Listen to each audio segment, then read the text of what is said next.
ഏത് type waste നമുക്ക് ഇതിനകത്തിട്ട് കത്തിച്ചെടുക്കാം. കുട്ടികളുടെ മാത്രമല്ല മുതിർന്നവരുടെ ഉപയോഗിക്കുന്ന ഡയപ്പർ വരെ നമുക്ക് ഇതിനകത്തിട്ട് ഈസിയായി കത്തിക്കാം. അല്ല, ഇത് വീടുകളിലേക്കുള്ള വലിയ പ്ലാന്റ് ആണ്. 20 കിലോ വരെ ദിവസം കത്തിക്കാൻ പറ്റുന്ന ഒരു പ്ലാന്റ് ആണ്. ഈ ഒരു ഇൻസിനറേറ്ററിന്റെ അകത്ത് നമുക്ക് എന്തൊക്കെയാണ് വരുന്നത്? SS304 ആകുമ്പോൾ പൈപ്പ് തുരുമ്പിച്ച് അല്ലെങ്കിൽ ഒടിഞ്ഞു പോകുന്ന പ്രശ്നങ്ങളൊന്നും ഉണ്ടാവില്ല. കൊണ്ടുവരുന്ന ഷീറ്റിലാണെങ്കിലും അതിന്റെ വെൽഡിങ്ങിലാണെങ്കിലും വളരെയധികം സൂക്ഷ്മതയോടുകൂടി തന്നെയാണ് ഇവരിത് ഉണ്ടാക്കിയെടുക്കുന്നത്. കൊമേഴ്ഷ്യൽ സ്ഥാപനത്തിലുള്ള കത്തുന്ന എല്ലാ വേസ്റ്റും വളരെ ഈസി ആയിട്ട് നമുക്ക് ഇതിനകത്ത് കത്തിച്ചെടുക്കാം. കുട്ടികൾ അതിൽ ചെന്ന് തൊട്ട് കഴിഞ്ഞാൽ കൈ പൊള്ളി തോലൊക്കെ പോകാനുള്ള സാധ്യതയുണ്ട്. ഇത് തീ പിടിച്ച് കഴിയുമ്പോൾ നമ്മൾ ഡോർ അടച്ചേക്കുക, വേസ്റ്റിൻ്റെ താഴെ വന്ന് കിടക്കും. അപ്പോൾ ഇൻസിനറേറ്റർ മാത്രമല്ല, ഇതിന് വേണ്ടിയിട്ടുള്ള റോ മെറ്റീരിയൽസുകളും നമുക്കിവിടെ അവൈലബിൾ ആണ്.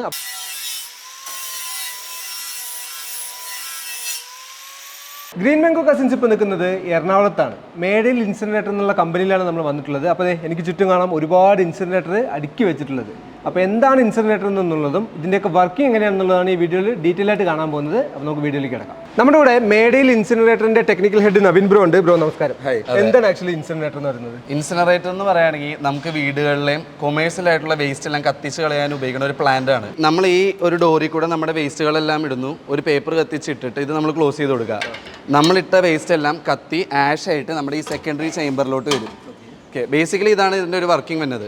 അപ്പോൾ ഇതെന്ന് പറയുന്നത് SS304 ബിൽഡ് ചെയ്തേക്കുന്ന ഇൻസിനറേറ്റർ ആണ്. അതായത് ഇതിൽ ഉപയോഗിച്ചേക്കുന്ന നട്ട് ബോൾട്ട് ഉൾപ്പെടെ. ഇതിൻ്റെ അകത്ത് നമ്മൾ ഉപയോഗിക്കുന്ന ഒരു റിഫ്രാക്ടറി കോമ്പൗണ്ട് ഉണ്ട്. വളരെ ഹൈ ടെമ്പറേച്ചറിലായിരിക്കും ഇതിൻ്റെ വേസ്റ്റ് കത്തുന്നത് കൂടിയ റിഫ്രാക്ടറി ഉപയോഗിക്കുമ്പോൾ. അതുകൊണ്ട് തന്നെ ഇതിൽ നിന്ന് വരുന്ന പൊല്യൂഷൻ്റെ എമൗണ്ട് വളരെ കുറവായിരിക്കും. അതുകൂടാതെ ഇത് കത്തുമ്പോൾ പുറത്തുനിന്ന് ഇപ്പോൾ നമ്മുടെ വീട്ടിൽ പിള്ളേരൊക്കെ ഉള്ളതാണെങ്കിൽ സാധാ ഈ വേസ്റ്റ് കത്തിക്കുന്ന ഒരു പാട്ടയുടെ അടുത്തോട്ട് പോയി പിള്ളേർ തൊടുകയാണെങ്കിൽ അവരുടെ കൈയൊക്കെ പൊള്ളും. ഈ റിഫ്രാക്ടറി കോട്ടിംഗ് വരുമ്പോൾ പുറത്തോട്ട് ഇതിൻ്റെ ഒരു ചൂടും അടിക്കില്ല. അതായത് കുറേ നേരം കത്തി കഴിയുമ്പോൾ ചെറിയ ചൂടുണ്ടാവും. പക്ഷേ നമ്മളൊരു വണ്ടിയുടെ ബോണറ്റിൽ തൊടുമ്പോൾ നമുക്ക് കൈ എടുക്കാനുള്ളൊരു ഗ്യാപ്പ് കിട്ടും. ആ ഒരു ചൂടേ ഉണ്ടാവുള്ളൂ, കൈ പൊള്ളില്ല. അതാണ് ഈ റിഫ്രാക്ടറി ലൈനിങ്ങിൻ്റെ ഒരു ഗുണം എന്നത്. ഇപ്പം നമ്മുടെ ഇൻസിനറേറ്റർ എന്ന് പറഞ്ഞൊരു നോ ഫ്യൂൽ ഇൻസിനറേറ്റർ ആണ്. അതായത് നമുക്ക് ഒരു തരത്തിലുള്ള ഇലക്ട്രിസിറ്റിയോ വേറെ ഫ്യൂവലോ ഒന്നും ആവശ്യമില്ല. പക്ഷേ എന്നാൽ കൂടി നമുക്ക് ചില സമയങ്ങളിൽ നമ്മുടെ വേസ്റ്റ് കൂടുന്തോറും നമുക്ക് ചിലപ്പോൾ ഒരു എക്സ്ട്രാ ഹെൽപ്പ് വേണ്ടി വരും. അതിനാണ് നമ്മുടെ ഇൻസിനറേറ്ററിലെ എല്ലാ മോഡലിലും ഒരു ഗ്യാസ് കിറ്റിനുള്ള ഓപ്ഷൻ വരുന്നുണ്ട്. ഇപ്പോൾ ഡയപ്പർ നാപ്കിനൊക്കെ കത്തിക്കണവർക്ക് കൂടുതൽ ചില സമയങ്ങളിൽ കൂടുതൽ ക്വാണ്ടിറ്റി വരും. അങ്ങനെ ഉള്ളപ്പോൾ ഒരു എക്സ്ട്രാ പുഷിന് വേണ്ടിയിട്ടാണ് നമ്മൾ അങ്ങനെ ഒരു എക്സ്ട്രാ സപ്പോർട്ട് കൊടുത്തേക്കുന്നത്. കൊമേഴ്സ്യൽ പ്ലാന്റുകളിൽ വരുമ്പോൾ നമ്മൾ ഇതിൻ്റെ അകത്തത്തെ ലൈനിങ് ഇങ്ങനത്തെ ഒരു കോമ്പൗണ്ട് ആയിരിക്കില്ല യൂസ് ചെയ്യണം, പകരം റിഫ്രാക്ടറി ബ്രിക്ക് ആയിരിക്കും ഉപയോഗിക്കുന്നത്. അതിലെല്ലാം കത്തുന്ന വേസ്റ്റിൻ്റെ ക്വാണ്ടിറ്റി കൂടുതലാണ്, അതിൽ തന്നെ ഹീറ്റ് ടെമ്പറേച്ചർ കൂടുതലാണ്. നമ്മൾ ഉപയോഗിക്കുന്നത് ഇന്ത്യയിൽ അവൈലബിൾ ആയിട്ടുള്ള ഏറ്റവും കൂടിയ ബ്രിക്കിൻ്റെ ബ്രാൻഡിൽ നിന്നാണ് നമ്മൾ സോഴ്സ് ചെയ്യുന്നത്. അപ്പം നമുക്ക് ഇൻസിനറേറ്റർ കൂടാതെ റിഫ്രാക്ടറി മെറ്റീരിയൽസിൻ്റെ ഒരു ഡീലറും കൂടെയാണ് നമ്മൾ കേരളത്തിലായിട്ട് വൈഡായിട്ട് എല്ലാ ബ്രാഞ്ചസിലും നമ്മൾ സെല് ചെയ്യുന്നതാണ്. ഇതിൽ നിന്ന് എല്ലാ ഇൻസിനറേറ്ററിനും ഇതിൻ്റെ മേളിലോട്ട് ഒരു 10 അടിയുടെ സ്റ്റെയിൻലെസ് സ്റ്റീൽ 304 തന്നെ ഒരു പൈപ്പും ഉണ്ടാവും. അപ്പോൾ അതിൽ കൂടെ തന്നെ പുക നമ്മുടെ ഒരു ചുറ്റുപാട് നിൽക്കാതെ മേളിലോട്ടായിരിക്കും പോകുന്നത്. അത് കസ്റ്റമേഴ്സ് 20 അടി 30 അടിയൊക്കെ അവരുടെ ആവശ്യപ്രകാരം എക്സ്റ്റെൻഡ് ചെയ്യാറുണ്ട്. ഇപ്പോൾ നമ്മളുടെ ഒരു പ്രത്യേകത എന്ന് വെച്ചാൽ നമ്മൾ ഉപയോഗിക്കുന്ന മെറ്റീരിയൽ എല്ലാം ജിണ്ടാൾ പോലത്തെ ഹൈ ബ്രാൻഡ്സിൻ്റെ ആണ്. ഇപ്പോൾ SS304 ഉണ്ട്, SS202 ഉണ്ട്.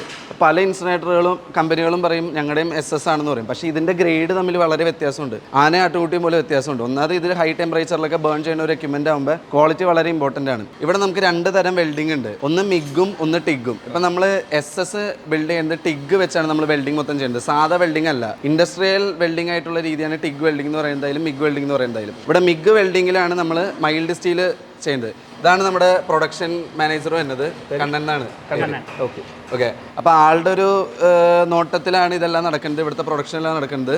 ഇനി നമ്മുടെ ഇത് വരുമ്പോൾ നമുക്ക് MS ഇൻസിനറേറ്റർ എന്ന് പറയും, മൈൽഡ് സ്റ്റീൽ ഇൻസിനറേറ്റർ ആണ്. ഇത് നമുക്ക് വീടുകളിൽ ഉപയോഗിക്കണമെങ്കിൽ ഏറ്റവും വലിയ പ്ലാന്റ് ആണ് ഈ പ്ലാന്റ് എന്ന് പറയുന്നത്. അതായത് 20 കിലോ വേസ്റ്റ് വരെ നമുക്ക് കത്തിക്കാം. ഇത് കൂടാതെ നമുക്ക് ചെറിയ പ്ലാന്റുകൾ വേറെ ഉണ്ട്. ഇത് മൈൽഡ് സ്റ്റീലാണ്. മൈൽഡ് സ്റ്റീൽ ആകുമ്പോൾ നമ്മൾ അതിന് പെയിന്റ് അടിച്ച് കൊടുത്തില്ലെങ്കിൽ കാലങ്ങളോളം ഇരിക്കുമ്പോൾ അതിൽ റസ്റ്റിംഗ് വരാനുള്ള ചാൻസ് ഉണ്ട്. പിന്നെ ഇതിൽ ചൂടടിക്കുന്നതുകൊണ്ട് തന്നെ നമുക്ക് അതിന് HR പെയിന്റ് എന്നുള്ളൊരു പെയിന്റ് ഉണ്ട്, ഹീറ്റ് റെസിസ്റ്റന്റ് പെയിന്റ്. നമ്മൾ HR പെയിന്റ് ആണ് യൂസ് ചെയ്യുന്നത്. അതും നമുക്കിപ്പോൾ ഇൻഡസ്ട്രിയിൽ പല ബ്രാൻഡ്സിൻ്റെ അവൈലബിൾ ആണ്. ഞങ്ങൾ അവൈലബിൾ ആയിട്ടുള്ളതിൽ ഏറ്റവും ടോപ്പ് ക്വാളിറ്റി MRFൻ്റെ HR പെയിന്റ് ആണ് യൂസ് ചെയ്യുന്നത് ഇതിൽ.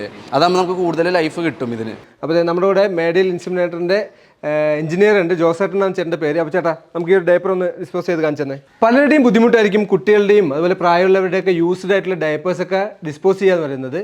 അപ്പോൾ ഈ പറയുന്ന ഈ ഒരു ഇൻസിനറേറ്റർ ഉപയോഗിച്ച് നമുക്ക് ഇതുപോലുള്ള ഡയപ്പേഴ്സൊക്കെ വളരെയധികം ഈസി ആയിട്ട് തന്നെ ഡിസ്പോസ് ചെയ്യാൻ പറ്റും. ശരിക്കും പറഞ്ഞാൽ ഇതൊരു വീട്ടിൽ 8 വർഷമായിട്ട് ഉപയോഗിച്ചുകൊണ്ടിരിക്കുന്ന ഒരു ഇൻസിനറേറ്റർ ആണ്. ഇത് തീ പിടിച്ച് കഴിയുമ്പോൾ നമ്മൾ ഡോർ അടച്ചേക്കുക, വേസ്റ്റിൻ്റെ താഴെ വന്ന് കിടക്കും. ഓക്കെ, അപ്പോൾ ഇത് നമുക്ക് വീട്ടിലൊക്കെ ഉപയോഗിക്കുന്ന പർപ്പസിനാണ്. നമുക്ക് കൊമേഴ്ഷ്യൽ പർപ്പസിനൊക്കെ ആണെന്നുണ്ടെങ്കിൽ കൊമേഴ്ഷ്യൽ പർപ്പസിനാണെങ്കിലും ഉണ്ട്. 50 kg 80 kg അങ്ങനെ ഏത് കസ്റ്റമറുടെ റിക്വയർമെൻറ്റ് അനുസരിച്ച് ഏത് രീതിയിൽ നമ്മൾ ഉണ്ടാക്കി കൊടുക്കും.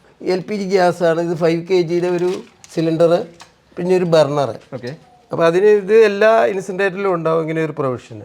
അത് ഈ അഡൽട്ട് ഡയപ്പറെല്ലാം പലപ്പോഴും എണ്ണം കൂടുതൽ വരുമ്പോൾ കത്താനൊരു ബുദ്ധിമുട്ട് വരും. ആ ഒരു അവസ്ഥയിൽ ഇങ്ങനത്തെ ഒരു പ്രൊവിഷൻ കൂടെ കൊടുക്കും.